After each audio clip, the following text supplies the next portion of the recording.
Hello, Holly. Hello, Margot. Kevin.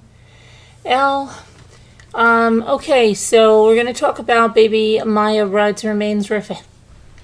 Can I talk tonight?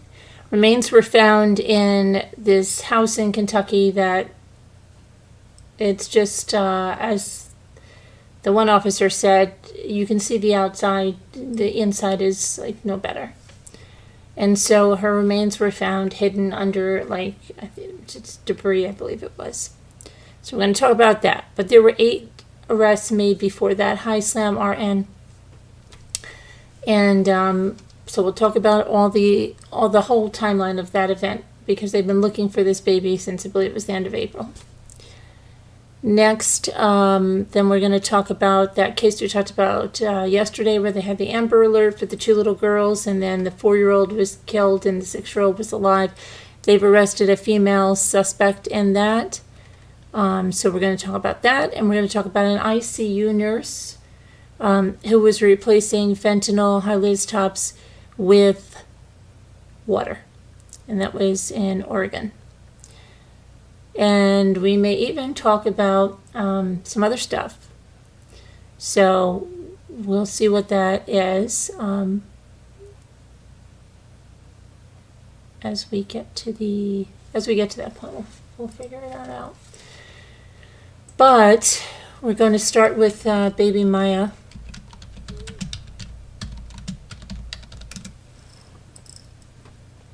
Oh, and then we're going to talk about the wristbands that manager of 3 Monsters got. And you can see the video on this. We'll talk more about this. She had them remade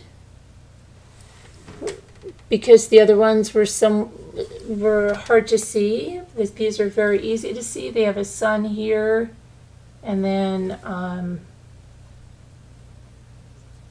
be somebody's ray of sunshine, and on the back it says Mommy Ramblings blog. It's done in a yellow with an orange, very, very visible.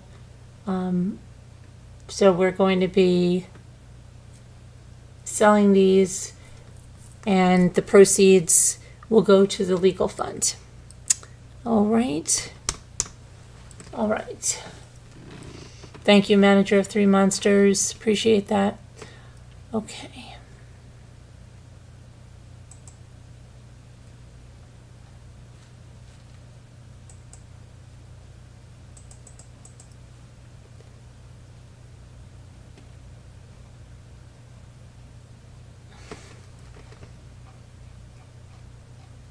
So this is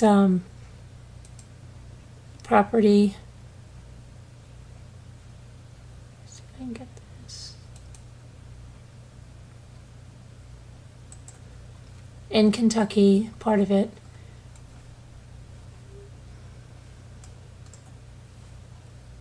Lots of tires around that property.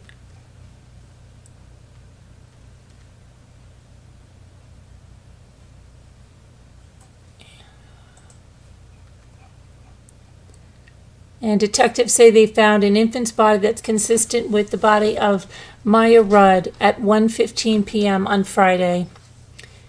This is in Louisville, Kentucky. The search for the missing 8-month-old has finally ended. Kentucky State Police detectives say they found an infant's body that's consistent with Miya Rudd at 1:15 p.m. And I was watching reports of this, and they said, they believed that this was going to be the outcome. They didn't want it to be the outcome, but they knew. And police say the decomposed body was found inside the family's home, hidden in a concealed manner. And then I quote, this is what the trooper Corey King said: "As you can imagine by gauging the outside of this house, it was equally cluttered, and there was just so much debris inside. There was a lot for investigators to go through and move, and they located under a pile of debris the body of what we believe is Miya Rudd." And that was a quote from Trooper Corey King. After investigators processed the scene, The officers say the baby will be taken by the Ohio County Coroner's Office and transported to the Kentucky Medical Examiner's Office in Louisville. The investigation's ongoing, of course. Ohio County Coroner's Office and the Kentucky Medical Examiner's Office say this week cadaver dogs were used, and that's what the officer, the investigator, was saying we knew that this was going to be the outcome, unfortunately, and that's why we were bringing so many cadaver dogs here. Began using cadaver dogs to try and locate Miya. The first search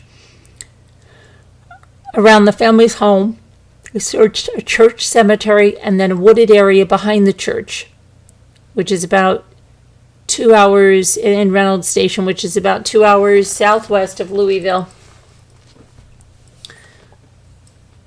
Total of 8 people have been arrested, and a missing child's investigation was opened on Thursday, June 6th, after a search warrant and a welfare check concerning Miya of Reynolds Station was conducted. Miya hadn't been seen since the end of April by the family.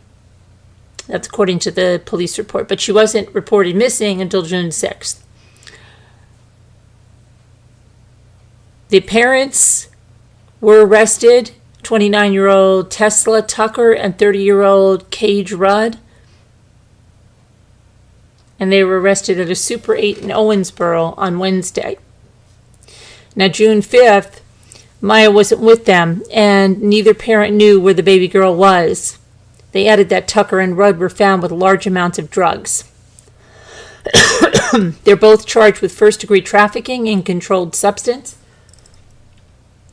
greater than 2 grams, so it's methamphetamine, trafficking of legend drugs, trafficking marijuana, first-degree child abuse, abandonment of a minor, and engaging in organized crime and possession of paraphernalia. Last Friday, both Tesla and Rudd were charged with abuse of a corpse, tampering with physical evidence, failure of a person to report the death of a person. Miya's grandparents, Talitha and David Tucker of Owensboro, were arrested on Wednesday, June 12th. Okay, so you got the parents, and you've got the grandparents. That's 4 arrested, and those are Miya's grandparents.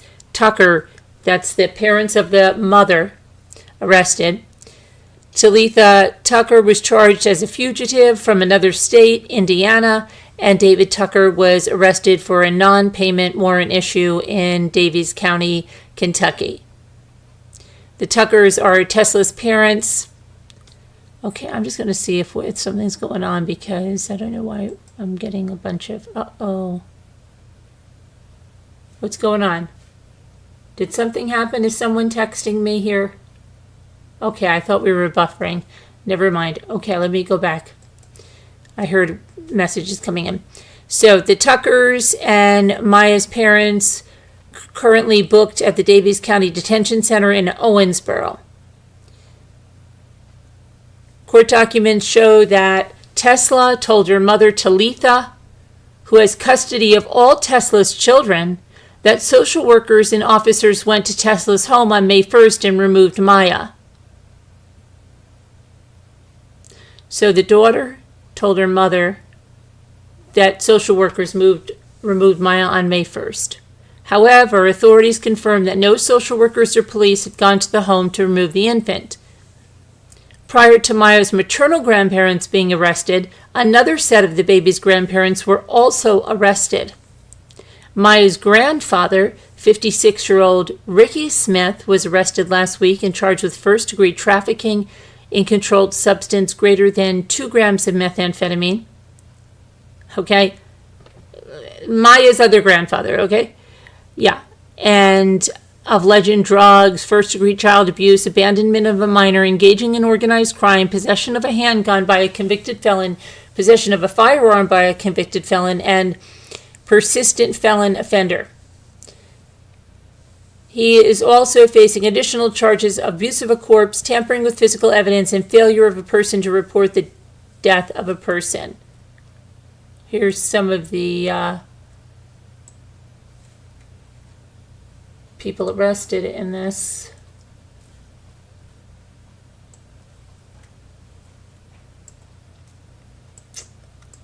Okay.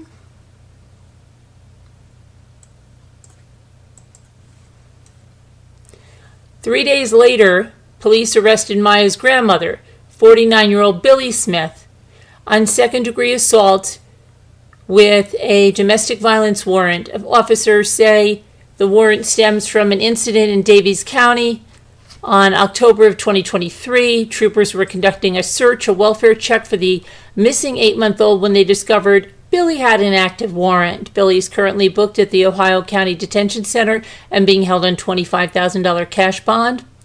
As police were entering the driveway to the Smiths' home, they said they saw 37-year-old Timothy Roach throw unprescribed Suboxone under his vehicle.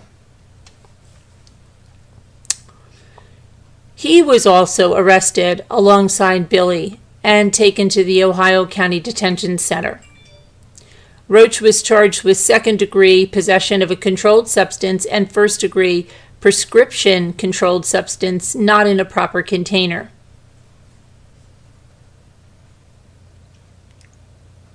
Okay. So let's get that straight, okay? Parents of the baby are arrested. Both sets of grandparents. Right?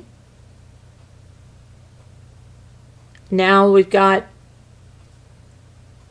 the Billy.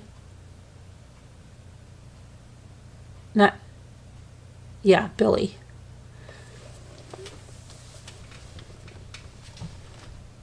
Billy had an active warrant. Oh, no, not Billy. Hold on a minute. 37-year-old Timothy Roach. What a last name, right? Roach?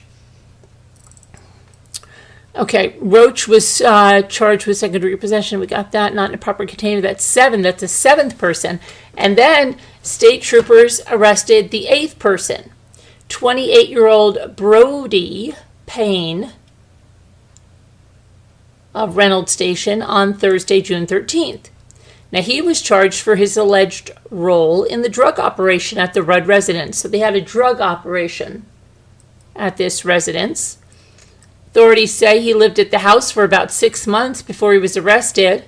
Investigators found Payne was using USPS for his drug trafficking operation, and they arrested him with a half a pound of meth and less than a pound of suspected fentanyl-laced pills. He's charged with trafficking in controlled substance, trafficking of legend drugs, trafficking marijuana, engaging in organized crime, and possession of paraphernalia, and wanton endangerment. The KSP said Payne is the 4th person in the case to be charged with abuse of a corpse, 4 people, abuse of a corpse, tampering with physical evidence, and failure of a person to report the death of a person. Authorities say additional charges are likely as the investigation continues.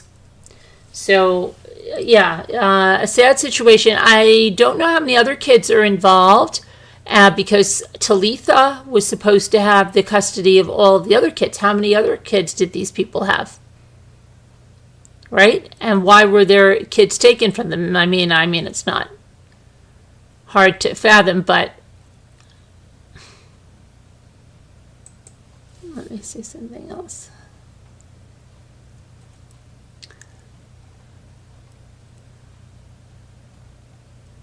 Police began searching for the baby more than a week ago. Relatives say they hadn't seen Maya since late April. Okay.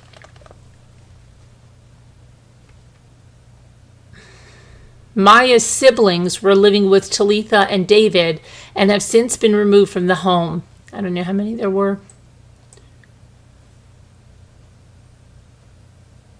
State police officials expressed frustration during the search with a lack of cooperation from Maya's family. Well, is it any wonder, right? I guess they were not wanting stuff coming out or found out. They were shocked by the lack of assistance and information from Maya's family, the ones who should love and care the most. Yeah, right, they should. Absolutely, but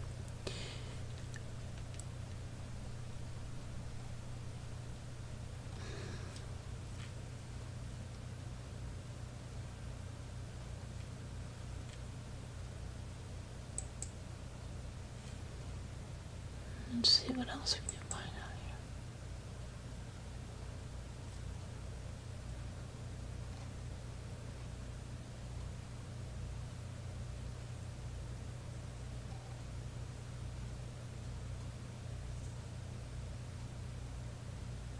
Okay.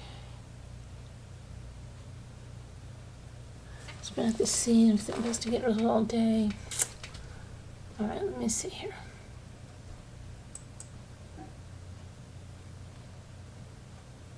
Okay, so here's some other pictures of what the investigators are dealing with.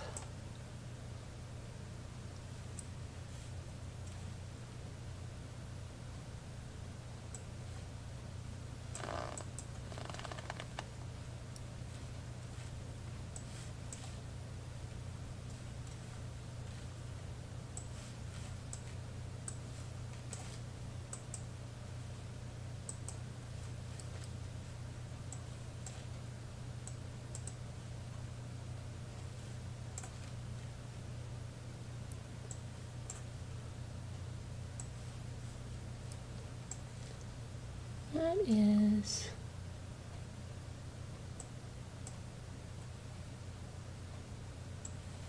trying to get a bigger picture. Can we get a bigger picture, please? There we go, so we can get some detail. All right, so this is what they're dealing with.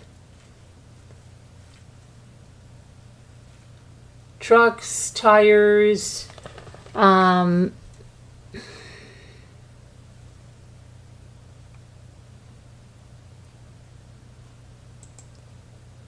this.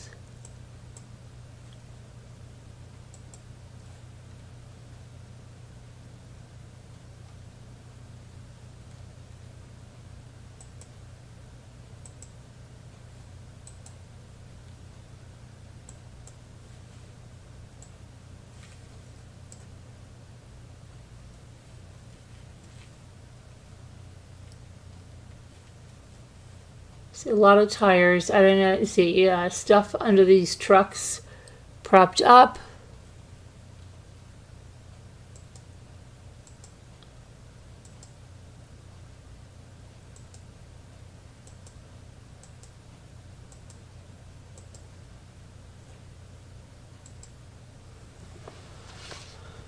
So, looks like there's an outbuilding here. There's some kind of a travel camper here. This is the house.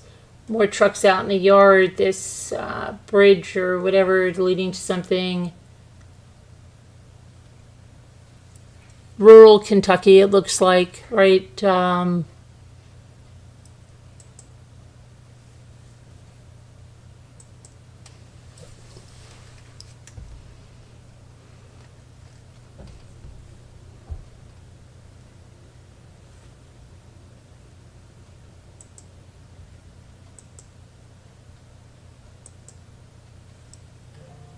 Hold on, I'm trying to get to my...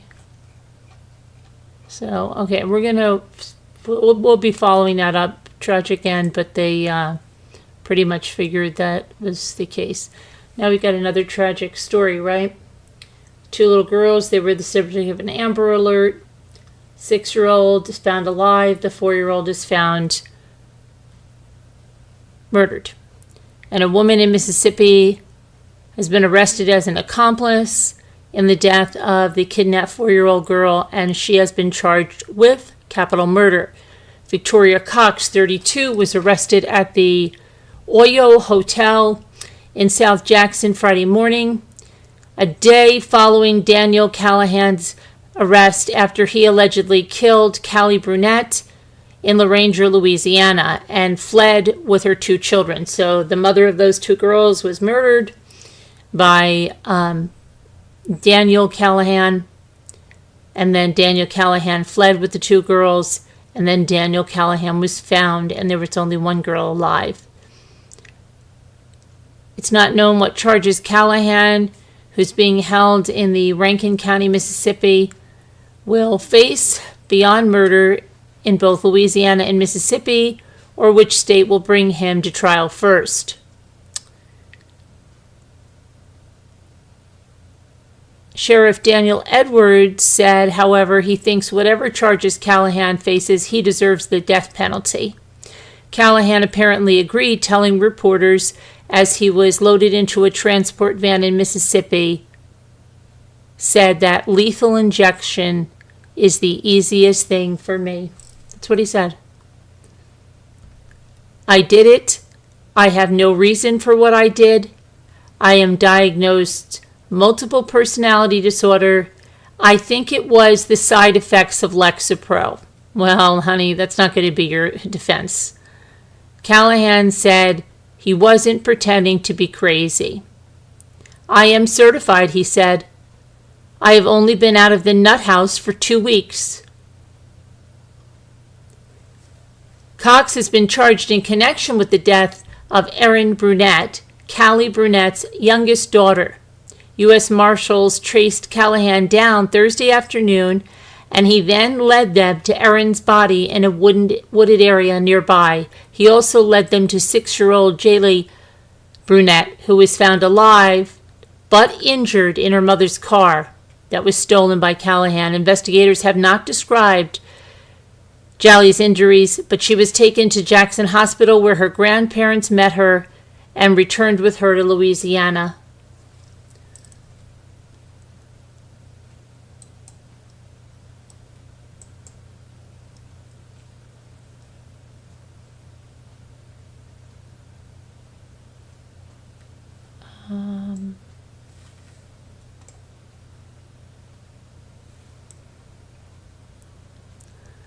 Meanwhile, FBI has opened an investigation into the entire incident, which began Wednesday when Callie Brunette's parents reported her and the children missing. The next day, Callie Brunette's dad broke into her mobile home in La Ranger and found her body in a bloody scene in the bedroom.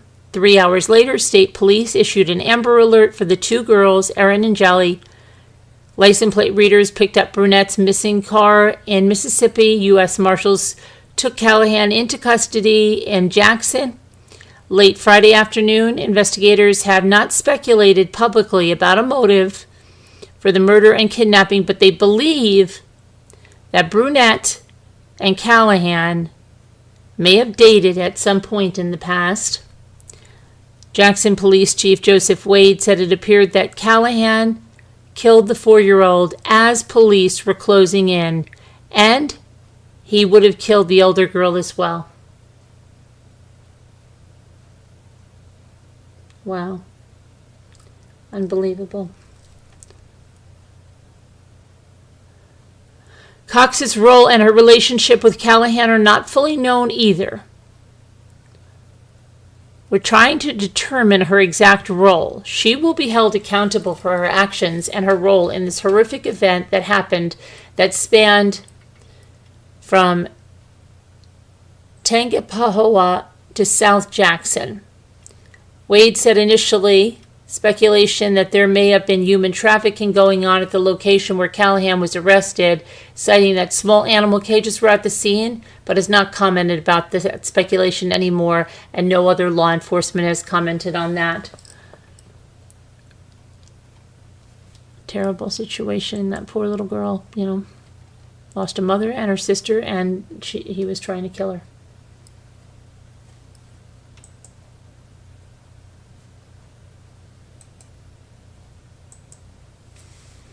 This woman looks like somebody, this nurse in Oregon.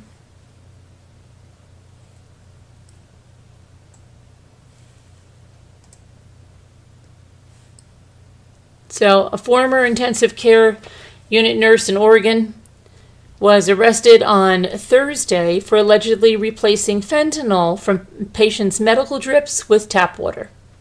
This resulted in dozens of injuries. Danny Schofield, 36 years old. She worked at the Asante Rogue Regional Medical Center, then known as Rogue Valley Medical Center in Medfield, and eventually she had contact with 44 victims, some of whom have died. Jackson County prosecutors say they could not charge her with homicide or murder because the medical experts they consulted said they could not link any specific actions to deaths. 7 months before her arrest, hospital officials reportedly contacted authorities about a spike in central line infections among their patients. An investigation uncovered that all the injured patients were in the intensive care unit. The reported injuries occurred between July 2022 and July 2023, 1 whole year, when Schofield left the hospital. There was concern that Schofield had been diverting patients' liquid fentanyl for her personal use and then replacing it with tap water, causing serious infections. While officials have not publicly identified any victims, Horace Wilson's estate filed a lawsuit claiming that he was admitted to Asante Hospital after falling from a ladder, and he died in January of 2022 when Schofield was a nurse there.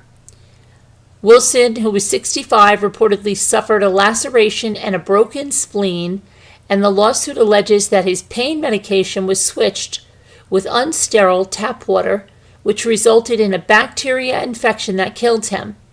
Wilson's lawsuit, which was filed in March, lists the hospital and Schofield as defendants.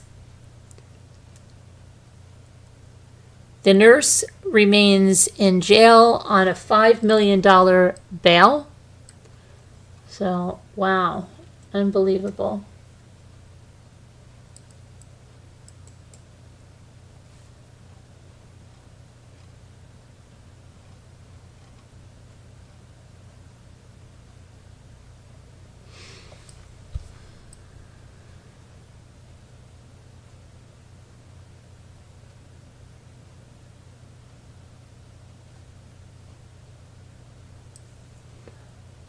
Let me see. Oh yeah, let's talk about this one.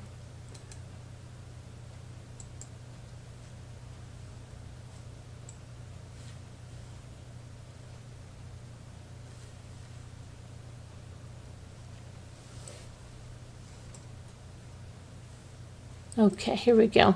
So a Texas man threatened to slaughter an FBI agent and their family in an expletive-laden voice message.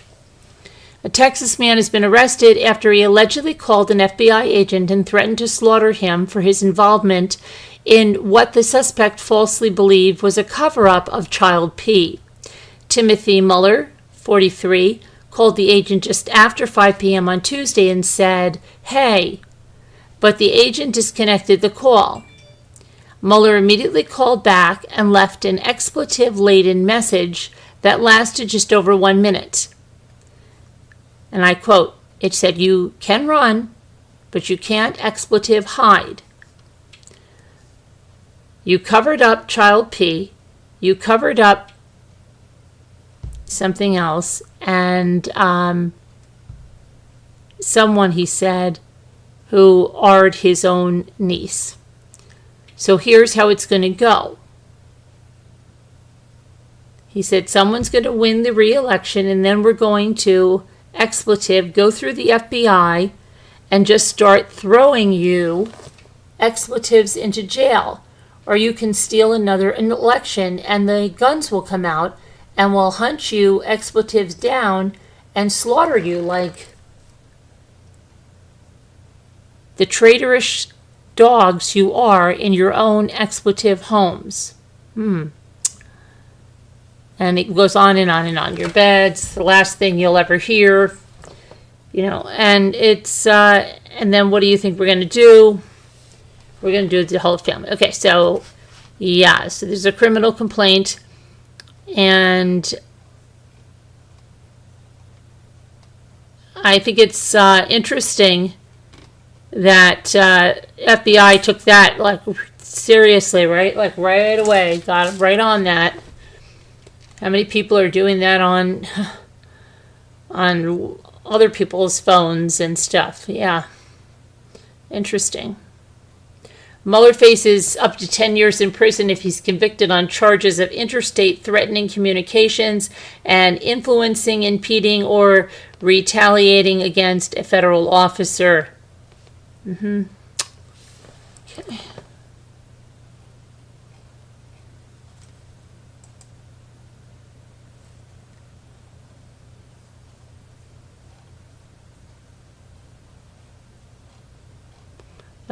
That girl from Ohio that was missing, she was found safe.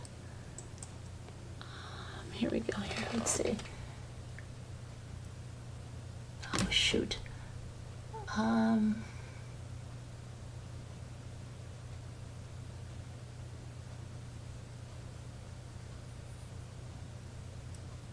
All right, so only out 2 weeks. Hi, Liz Tops. Hi, White Angel. Hang on one. Oh, shoot. Hang on a minute. What was that? That didn't sound good. Hold on. Something. Oh, I want to see what that was. Okay. Never mind. Gotta get something anyway. Hang on. What the heck is going on with my chair? I have to get a new chair.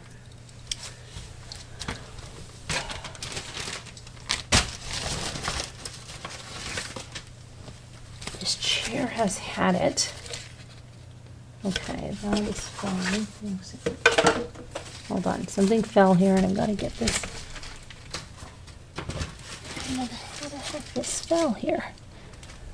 Okay.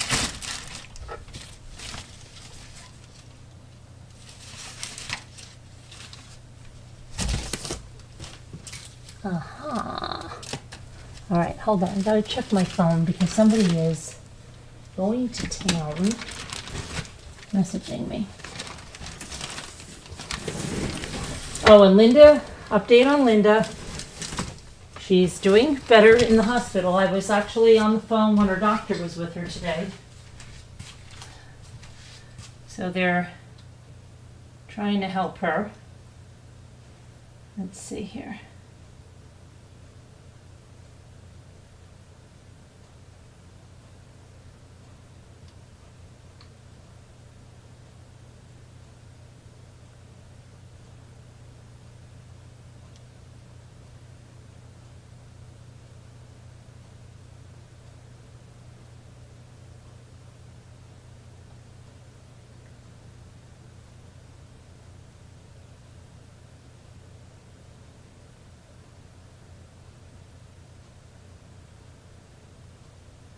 Okay.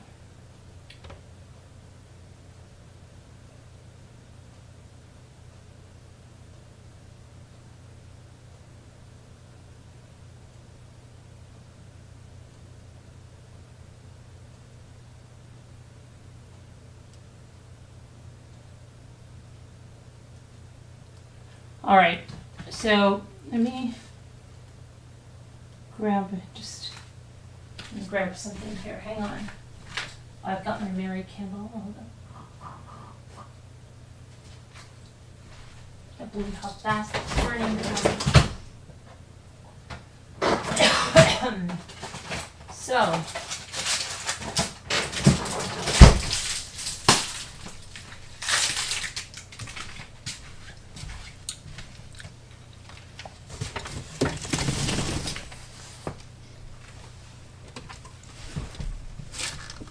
Okay, so let's talk about some other stuff now. We're going to take a quiz. Okay?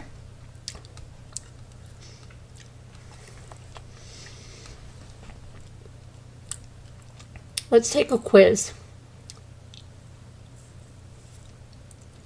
Okay, I'm going to make up a question and put it over there on the board. Picture.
Okay, so when I put this question up,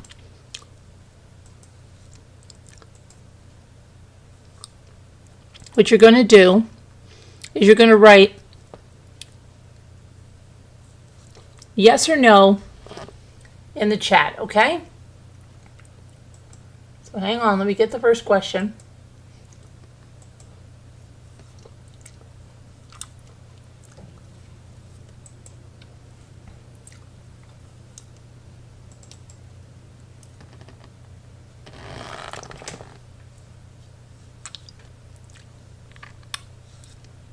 And it says, if you receive a package, and when I say receive a package, this is something that you ordered,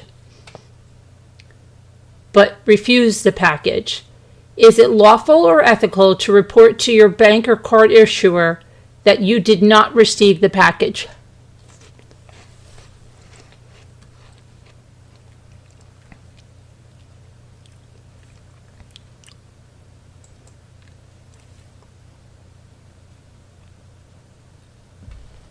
Yes, you're going to answer with yes or no. Is it lawful?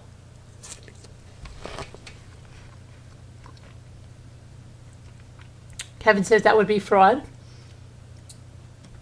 Slam says it's not ethical. Okay.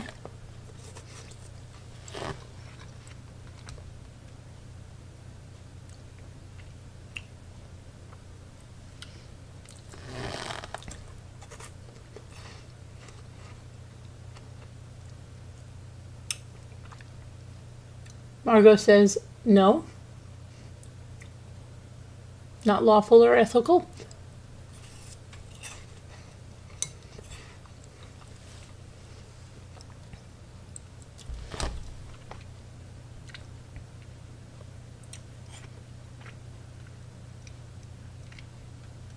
Right. But no, this is something that was ordered. This is something that was ordered.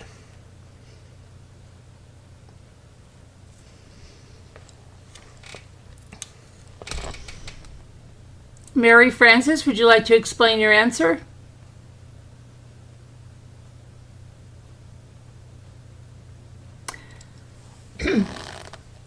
Okay.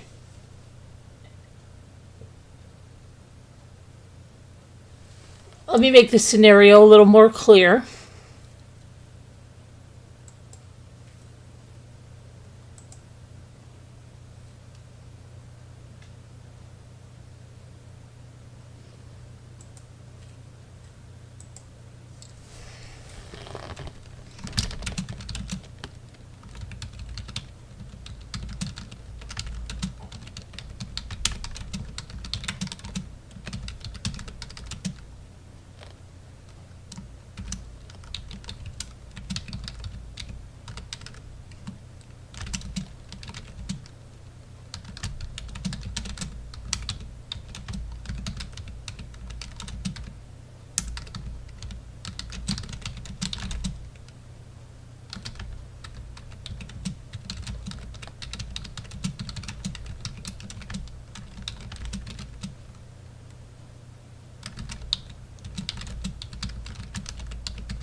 Okay, here.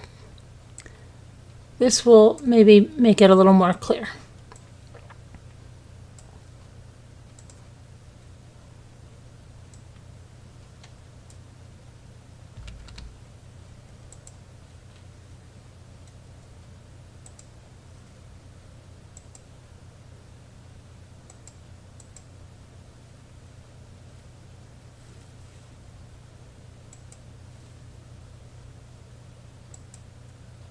Okay, so if you willingly ordered products from a business, a small business, it could be an Etsy shop, it could be eBay, It could be someone's small business on Facebook. You paid for these products, the business ships them to you, and then you decide, I don't want those products. And the business has a no returns policy to tell you to, make your purchases carefully, okay? Of course, if something was, defective or something, they would take care of it. But if someone just decides, oh, you know what, I'm just going to refuse this, and then I'm just going to contact my bank or my credit card and say I didn't get this package and get my money back and leave that business without the package and without the money. Is that ethical? Is that lawful? Is that legal or ethical? Is it? Just asking. I'm just asking.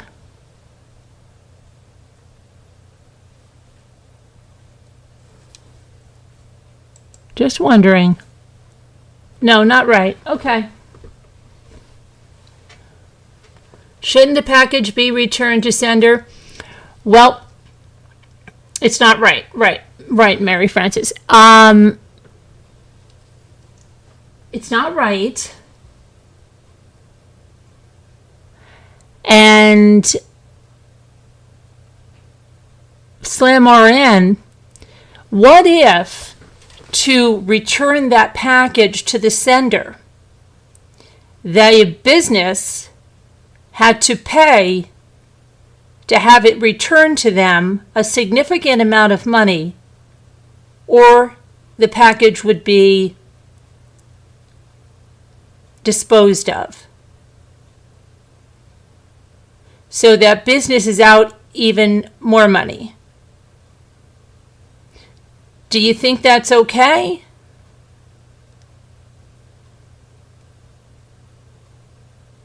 It's not right. Right. Okay. Now, how about this one? What if someone ordered products for someone, had them shipped to someone, that other party got them? Okay, so we're talking about Jane orders something from this small business for Bob. Bob receives the package. Bob is very happy with the package. Bob's had the package for a while, and the products. And then Jane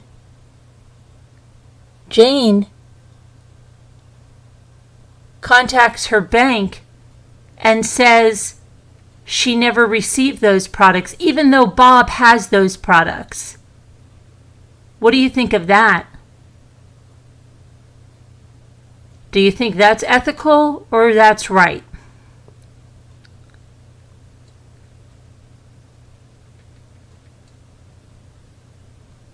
Not right. Doesn't sound right. That's awful.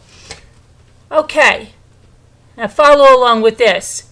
What happens if Jane's husband is a former law enforcement officer who's retired and now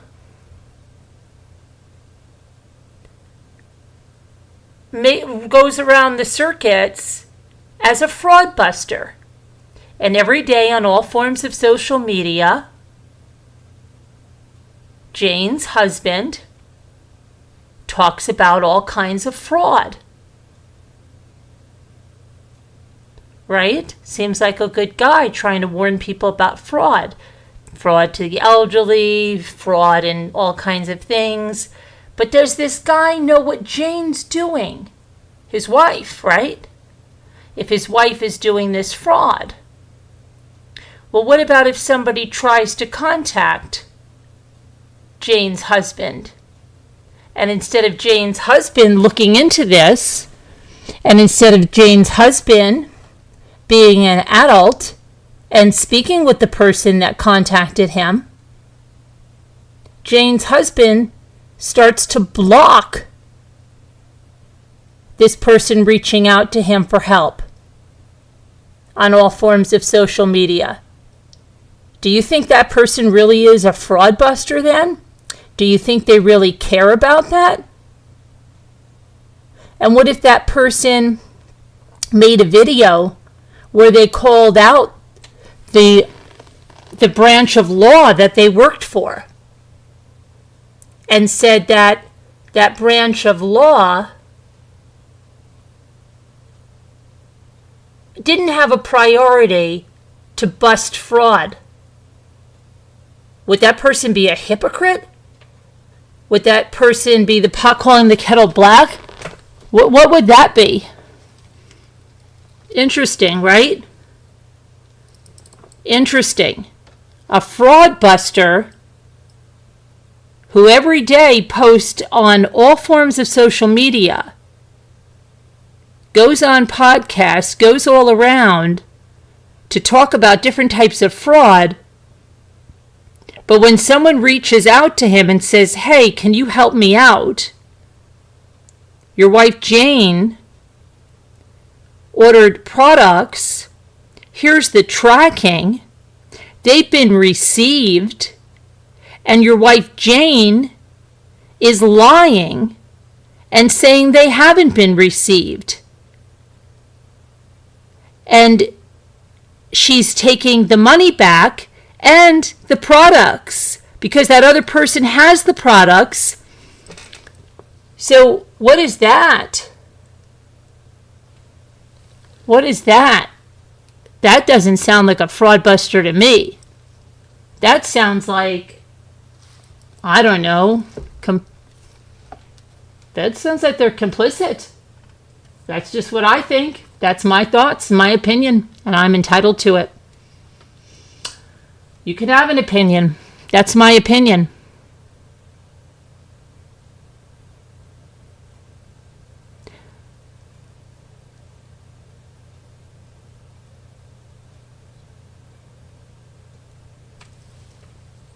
A guy in a bad marriage. Well, Slam, if the person is going on there and talking about different fraudulent scams every day,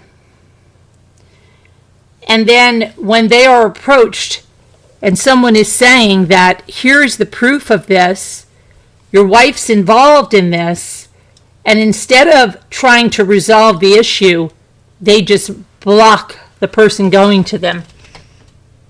Right? So that's crazy, isn't it?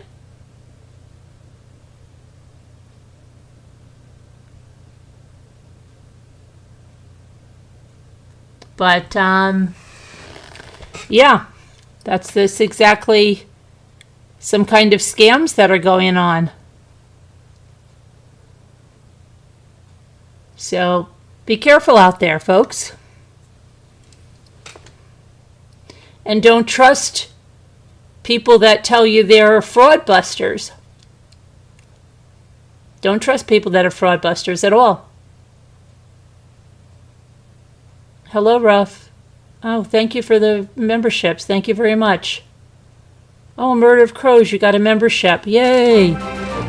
What's in the name? You got a membership. Native Libra, you got a membership. K. O'Shea, you got a membership. Very nice, thank you.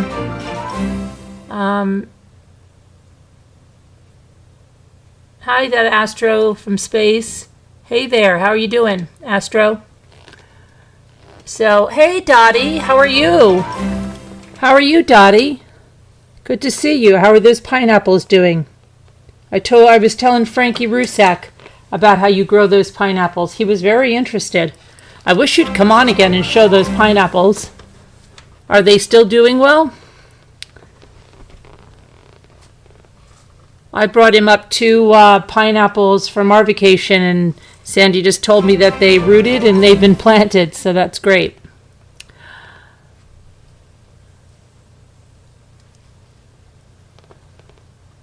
But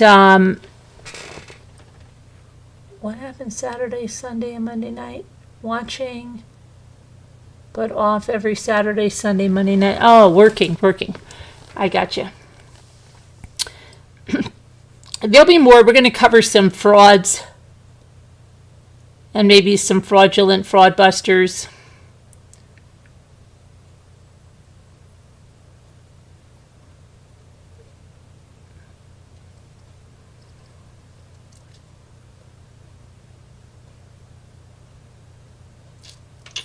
Yep.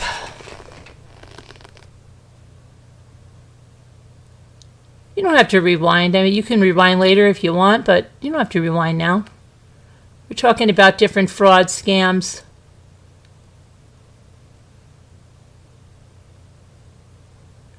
That segment was, what do you think? Yeah, what do you think? What do you think? It's just kind of telling, what you think was okay and not okay. I'm not talking about like something that's just showing up to your house that you didn't order and all that stuff. Like, I'm talking about something that you order and then you specifically say, you don't say, I refuse the package. You don't make good on it. Now, what about, see, when packages go to different countries, right? So if you're sending a package, let's say to Singapore or to France, right, to the UK, to wherever, Canada, then you have to understand that there's going to be duties and fees. Like, just for instance, when I sent a package to J Bells of this doll that she had to have, there ended up being, you have to declare the value of the product, and then there are duties assigned. And that's just the way the countries work. That's how it works when you ship something to another country. That's why sometimes you hear duty-free shopping if you go to like the Bahamas or something like that, but you will hear something like that, so that's a given. So if you are in the United States and you're buying from another country and vice versa, you have to understand there's declarations. And if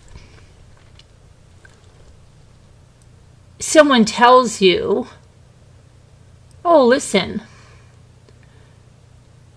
don't be honest. Don't say what's really in the box. Can you lie and say that there's like nothing of value in that box and you're a business? Is that okay?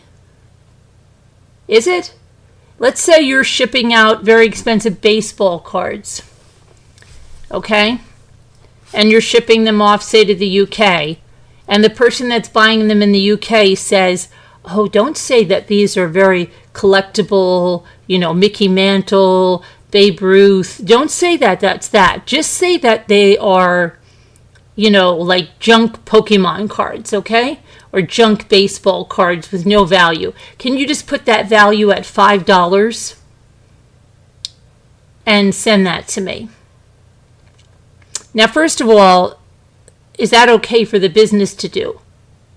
Because what happens if something happens to that package and that package gets lost? Well, it's going to look back and that business is going to get reimbursed $5 when those Mickey Mantle cards and everything could be hundreds of dollars, right? So right there, that's not okay. But is it okay for someone to order the Mickey Mantle and the Babe Ruth cards in the UK and then say, you know what? When I got them, there was duties on them and I don't want them anymore, so I'm refusing them. So when they refuse them and the package is already in the UK, to ship that package to the UK could have cost $100.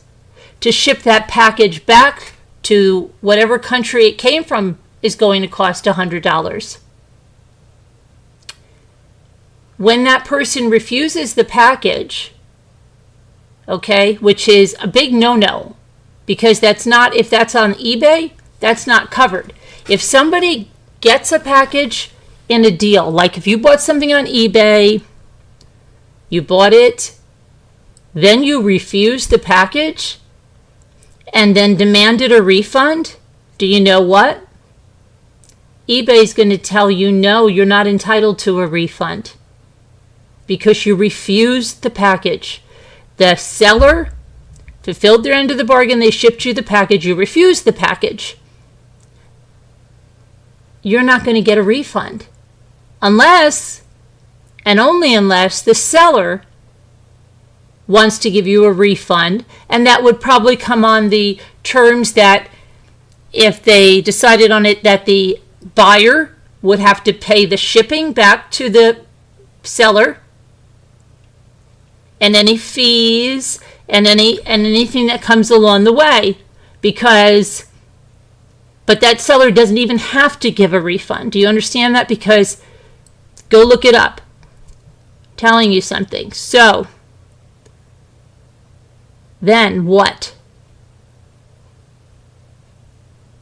But what if they just out and out lie? Like they buy a gift for someone in the seller's country, and they send that gift to that person, and that person has that gift for 2-3 months, and then that buyer just decides to say, oh, you know what? I'm going to go say that I never received that. Even though the seller has the tracking, even though the seller has contacted the person, the recipient, and the recipient has sent photographs that they have the product, that buyer still goes and reports that items not received, demanding a refund with their card company.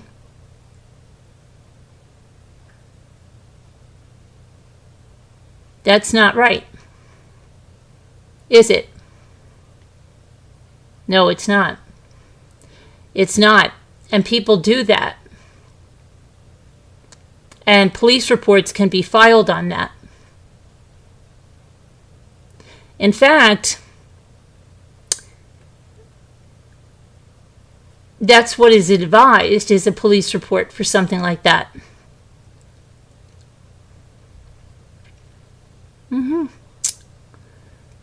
Because it's theft. It'll be theft under $500, theft under $1,000, but it's theft. And it's fraud.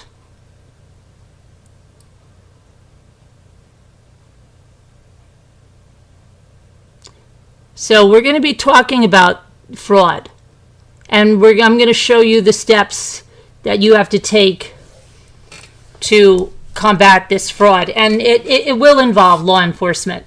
You can go like certain steps. First, you can try to contact the buyer, and then if that doesn't work out with the buyer, let's say the buyer was married to a fraud buster, you could try to contact the fraud buster. But if the fraud buster then blows you off, then it's time for law enforcement. Yep, it's time to file a police report. And then the police will go there to those people's residence, and they will have the tracking numbers, and they will have the witness, who's the person that received the package, that sent the pictures, who doesn't want to be caught up in the fraud. They'll have the testimony of that person. And then they'll also have the tracking numbers of other shipments if they're involved in other shipments that they did this with. Certainly wouldn't look too good if somebody was a fraud buster, but that would prove somebody really wasn't a fraud buster, wasn't it? So that's interesting, very interesting. So I think that's good. I think it will teach people how to take their power back and how not to get scammed. So we'll be showing you how to do that. because that'll be great. Now, let me see here about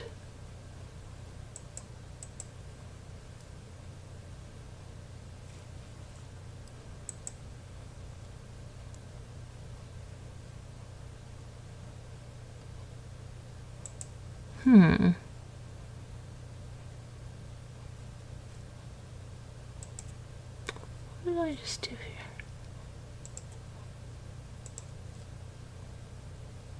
Okay, what is going on with this?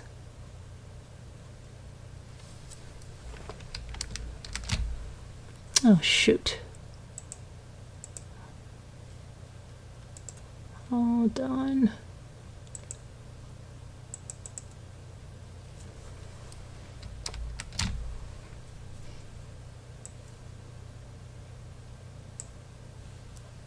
Okay.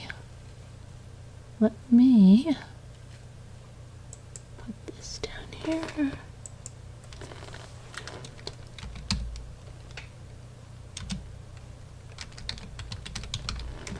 Sorry, to put this into a little bit of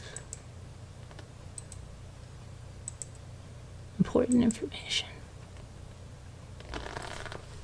Okay, so all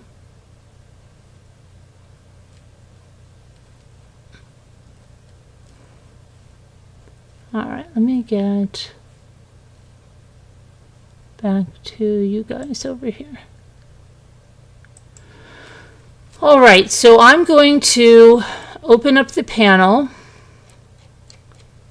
and maybe other people have questions about different types of fraud, and I think, let's see, we can maybe help people out. So if you have any questions, you want to come up and talk about different types of fraud, or if something is fraud, or if someone needs help in finding out the next steps in reporting something like that, you can come up, tell us your scenario, and we can help you out. Let's see here.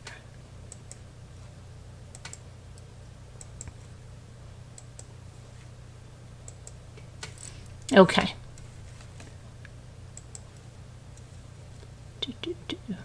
Where's the,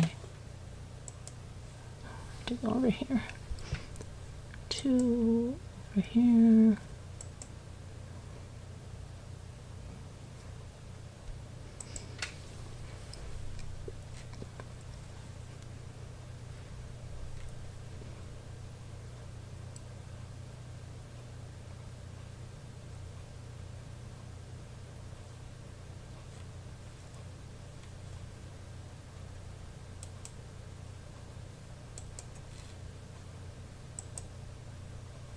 Okay, there we go.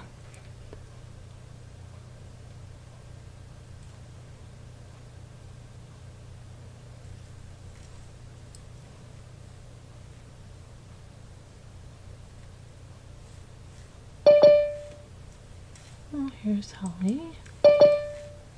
And Mel. Hello. Hi, Hi. how you doing? Okay. Good. Let's see.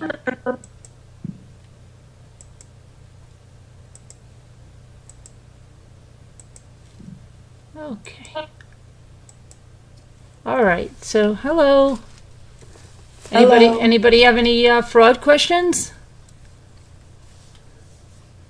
Yeah, I don't understand how someone could break down that they received something and then say they didn't receive it and get to keep the merchandise and the money is still in limbo. How does that happen? Because they lie. They And then lied. steal it. It's fraud. Yeah, that would be fraud. Right, fraud. Right. And then, yeah, that would be fraud. And there's like no one monitoring it. So I wonder what will happen to the ex-police officer now fraud buster. Yeah, you would wonder, right? Yeah, Because that would be pretty pretty embarrassing to show that Right. A so-called fraud buster, rather than helping someone, would just block them, like put their head in the sand and think that it's not going to keep coming out. I'm wondering if that will also hurt his benefits from being a police officer. You wonder if what? If that would also hurt his benefits and everything from being a police officer. Oh, yeah, I don't know. Involved in the fraud, I don't know. That would be something to figure out. It's amazing that he'd put that on the line, but yeah, I don't know. Good question. Interesting. That's some story. Interesting.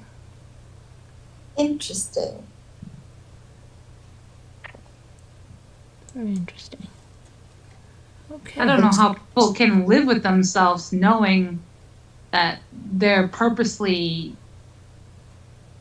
in the wrong.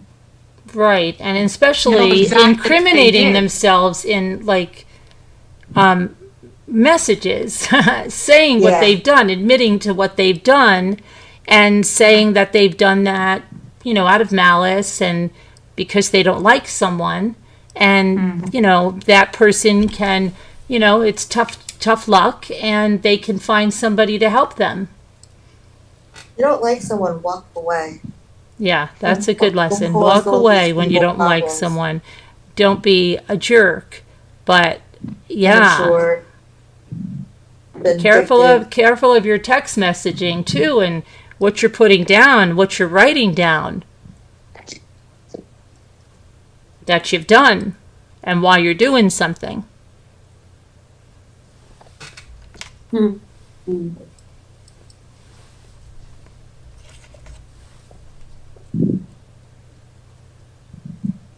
So let's see.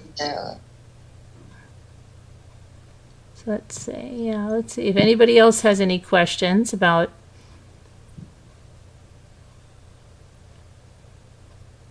I've been frauded. I had fraud committed against me.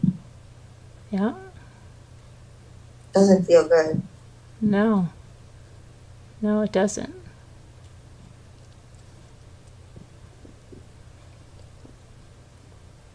And so you got to protect yourself. But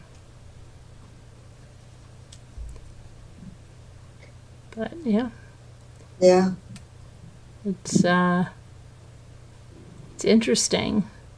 It would be like those consumer advocates or something like that are on the news. They're consumer advocates, and then someone's going to them and saying, "Hey, you're a consumer advocate.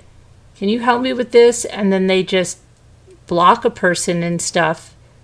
That wouldn't be very ethical. But if somebody found out, like they're a consumer advocate and their spouse had an appliance store that sold a faulty appliance, and they're going to this consumer advocate saying, "Can you help me out? Your husband sold me this faulty appliance, and this is what you do. You help people get restitution," and they just block the person, then they're really not a consumer advocate.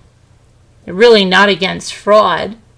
If they put their head in the sand and and how mature is that? For somebody retired, like from law enforcement and trying to say like a big branch, like, the FBI, the RCMP, something like that. And then you don't know how to communicate.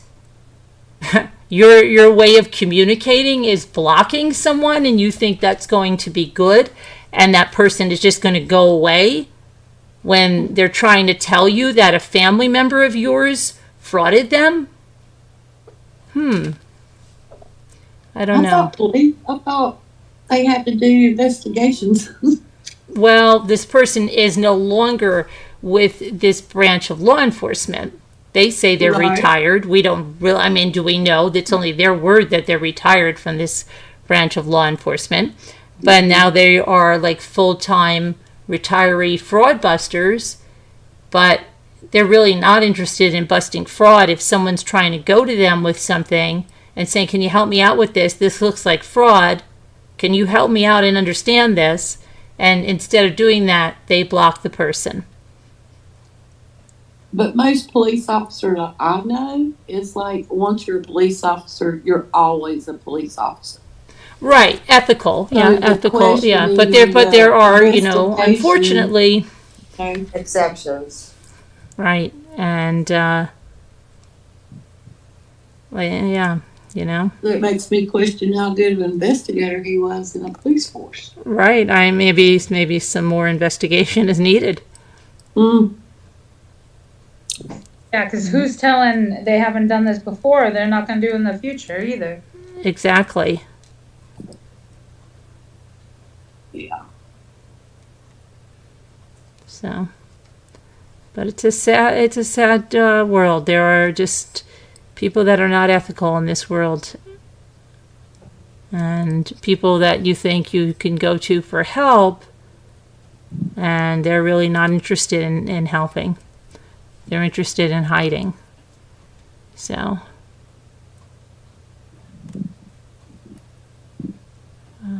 Everyone's so cruel nowadays. Even people are cruel to each other in their family. Yeah. Parents, kids, parents, siblings, and like no human Good night, connection. Ruth. Yep.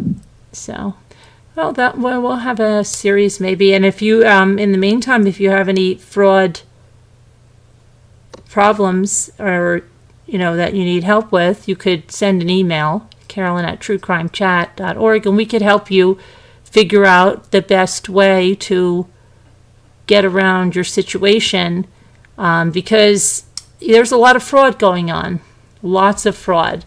There's from fraud phone calls to people saying that grandchildren are on a trip and they need money, to this poor kid with this sextortion that killed himself at 13 years old. That's a big one, that sextortion thing with these kids. You got to talk to your kids about that, because they will goad kids into sending an explicit photograph, and then it's almost like that Black Mirror episode where they're telling this person, if you don't do this XYZ, we're going to release this to everybody on your contact list. Well, think about a 13-year-old kid that sends some kind of a picture, and now they're being told it's going to be sent to everyone on the contact list. But there are 27-year-olds that get involved in, get sucked into something like that. And they have done things, okay? But people are taking their lives over stuff like this. So it's really bad. So, and it's like, it's a really bad thing. And the mother is suing Snapchat. Hi, Puddin'. The mother is suing on Snapchat, which, because of this, and her 13-year-old, she lost her 13-year-old son. So, if there are different kinds of fraud, come on down, put an email, and we can see if we can help you get your situation, on the right side. Because even if we can help one person turn something around, then we've helped one person. I just heard about that story. That happened like a year or two ago, right? She's suing right now. I guess it Yeah. might have happened a year ago that he did that. Yeah, maybe.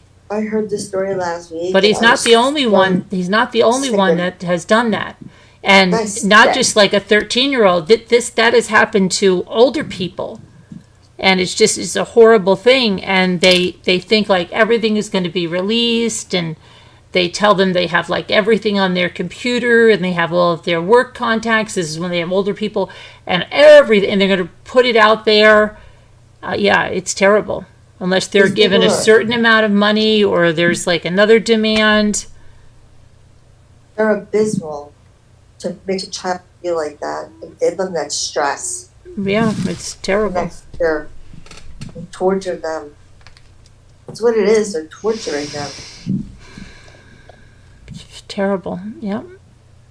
Terrible stuff. So, let's see. I'll do our word cookies. So if you have anything, put it in the chat or email, and we'll have a Fraud Buster series now maybe one day a week or one day every 2 weeks, where we'll look at some emails. So just put in your subject line, fraud buster, and we'll try to help you bust fraud. Okay.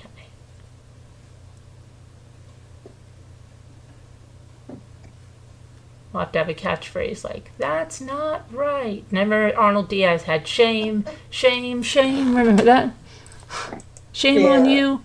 Yeah, he was. I loved Arnold Diaz. I wonder where he is right now. I wonder if he's alive. Maybe like fraud, fraud, fraud. You're a fraud. Okay.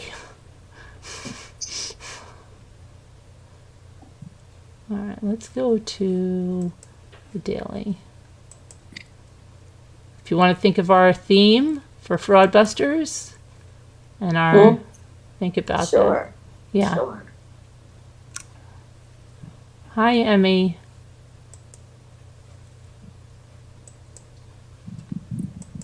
How about you're not God, you're a fraud?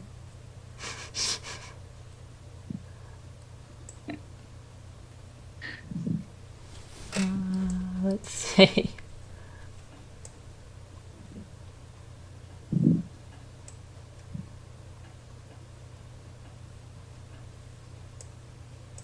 Ring, rang, sing. Oh wow. Angie. No.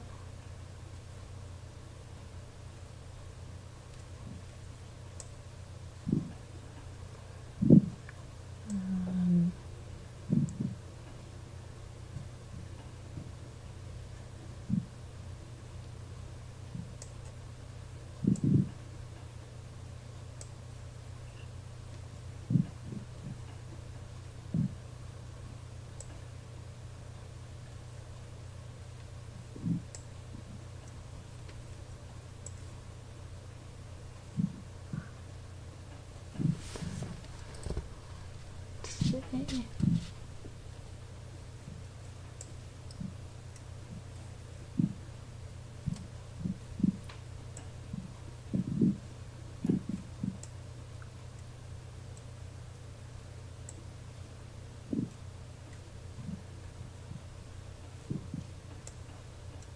Grazing in the grass. There's always Jen. Jen is always there. Jen's here. Jen's always there.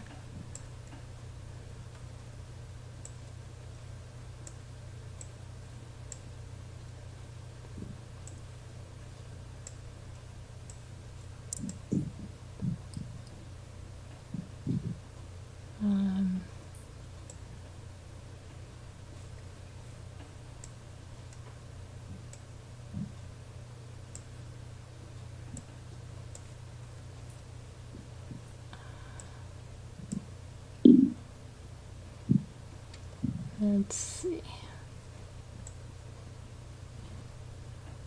Raging, raising.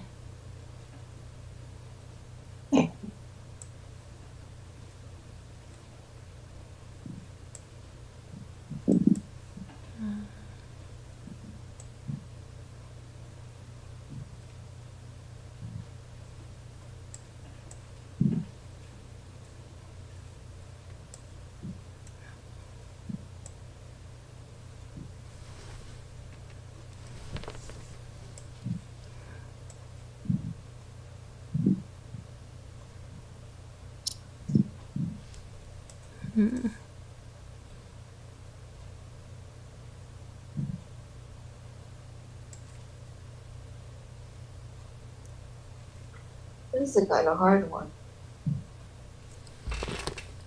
Oh, gag, yeah, gag. Let's see. Right, gag, and then there's got to be another chin. I mean, oh, gig. Be gig, okay. Ran and rag. I thought we did rag. We did rag, ran. Okay, ran.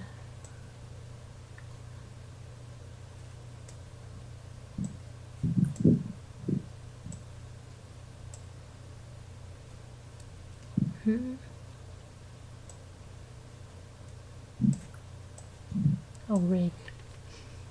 Okay. And we got a G, R, G, gang. Okay, and then ring. Okay, and then we just have this one, which would be ing. Hmm.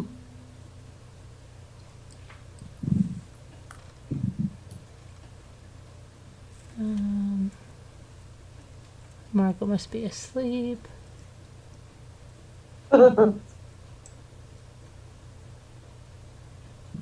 I am not. I typed the answer in chat. Gazing. Oh, I got it. Did you type it in there? I did. I don't see it. I don't either. At 211, right under ME. 211 under ME. Uh-huh. 211. Oh, that's way Are you up on there. top chat? I don't know. I I'm don't on see. live chat. I don't I see am it. on live chat and I don't see it. Well, I see that's weird. Zag. Did we block? That's weird. You're blocked. I'm blocked. Well, You blocked. where did it go? It was there. It's gazing. Kevin got rid of it, I think. I was on top chat. That's why when I went to all messages, it disappeared. It's supposed to be the I other hate way when they're around. started already. I like to do a new one. What did? I don't like when they're started already. I like a new one. Hi, Tina. Hi, Tina. Hi, Tina. How's your hand? She hurt her hand, didn't she? She's having trouble, yeah.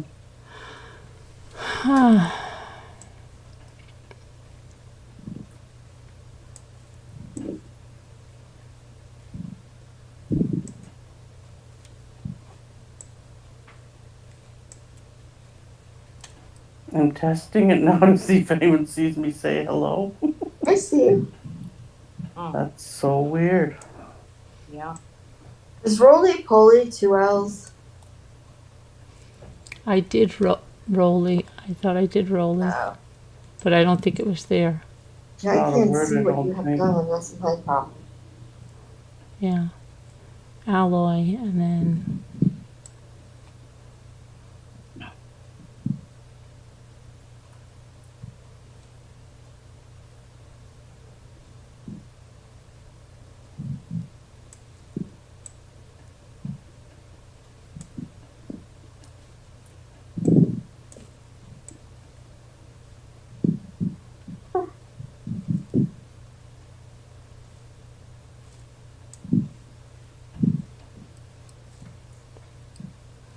pray. Oh, we have pray. Sorry, I can't see.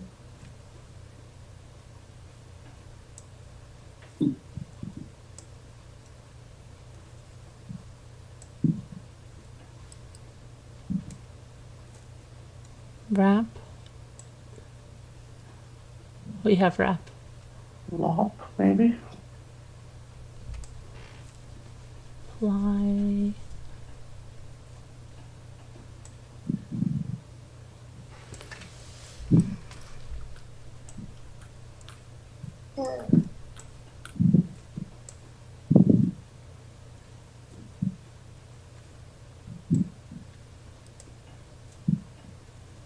Ola.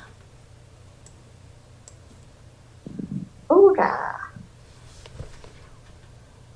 No. Oh, what about, do we do or? Oh, okay, or's Oral? in there. Oral we have in there, I think. I thought we did. Let me see. Don't see it. No, extra word. Okay. Oh, okay. Oh, good one, Emmy. Opal. Oh, yeah. Okay, opal.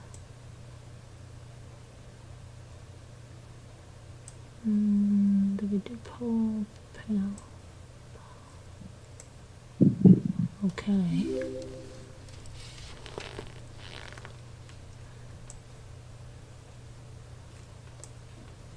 Well, how about, we did, what about Paul? Oh, no. Well, that's another good one, Kevin. Yeah. Which one? Loyal. Oh, Tina says fingers feel like they're trying to explode.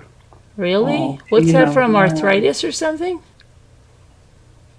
That or carpal tunnel, maybe? I don't know. They're not cooperating, I don't think, with what she wants them to do. Her fingers, I mean. Huh. That was hard when we got it, guys. Took us 2 days, but we got it. All right. Well, Let's see. Oops.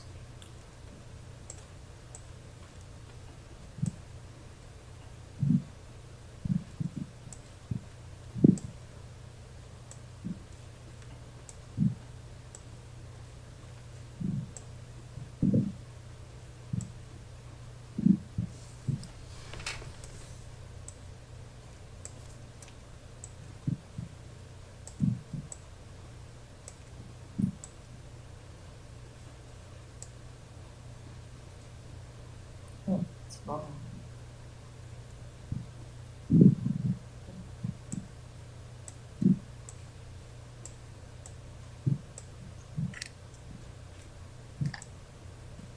Darn it. What happened? I lost my chat. I got it.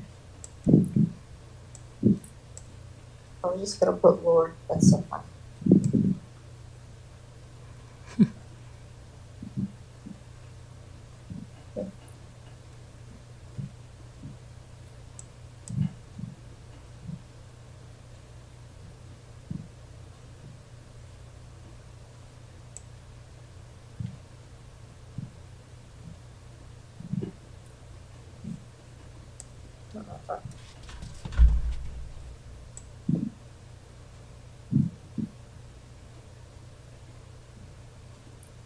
Huh.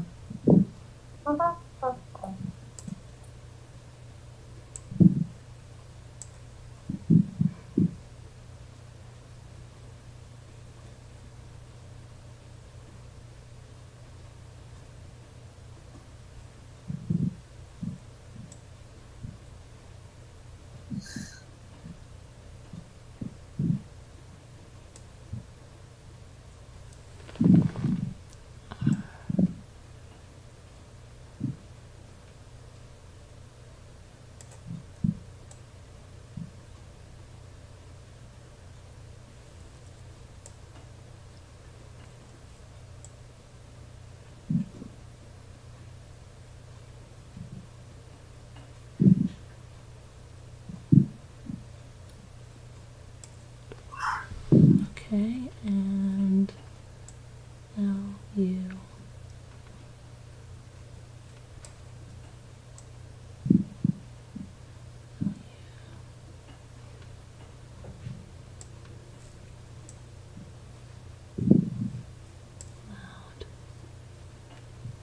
Okay. War Road.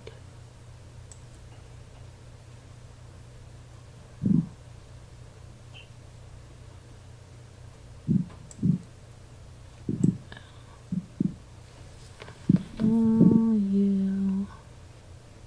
Okay,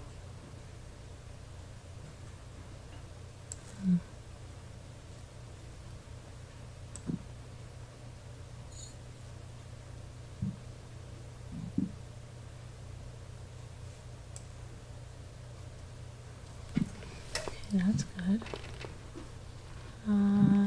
Doled. Wait. Doler. Um,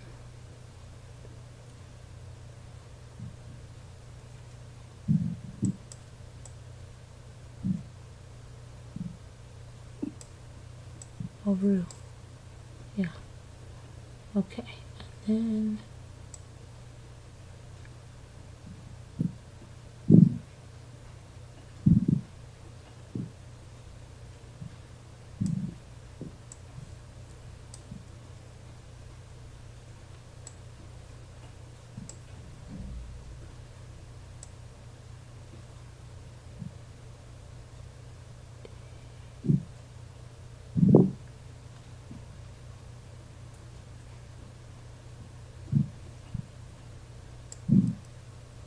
Love? There's no V. L-O-U-R, uh-oh, down. D-E. No. Older? Okay. Louder? Hey. Okay.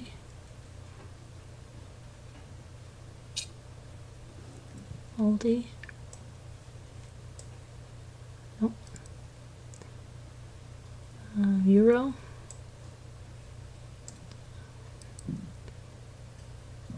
Dold? I think I tried that. There's no D, there's not another D. L-O-D-E, didn't we do that? Sure we did, yeah, that's already there. Euro's not there, let's see. Doer? That might be there. Doer? Yeah, doer. And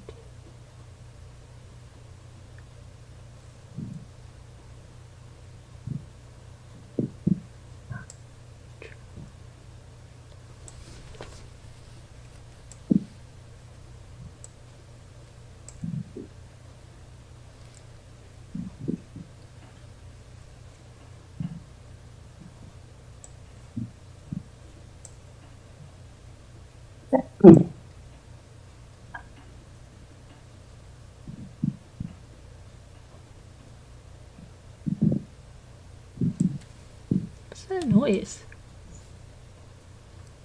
I don't know.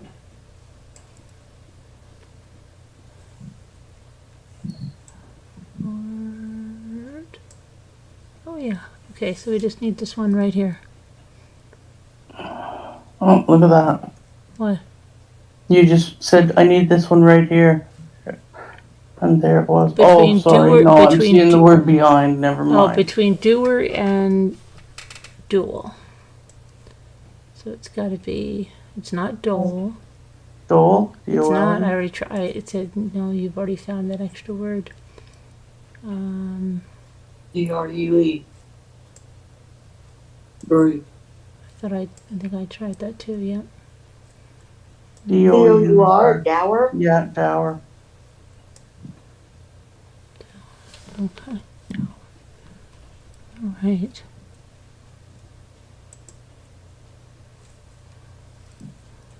All right. Well, we're going to call that a night. It's been a long day living in Reseda. Let me see where I have to get you guys off. So, but thank you for coming in. Please keep praying for Linda. And we'll see you. Prayers for you too, Teen in your hand. Prayers for everyone that needs them. God bless. We love you guys. We'll see you tomorrow. Everybody be good. Don't be a fraud. Be a buster. Be a buster, not a fraud. Good night.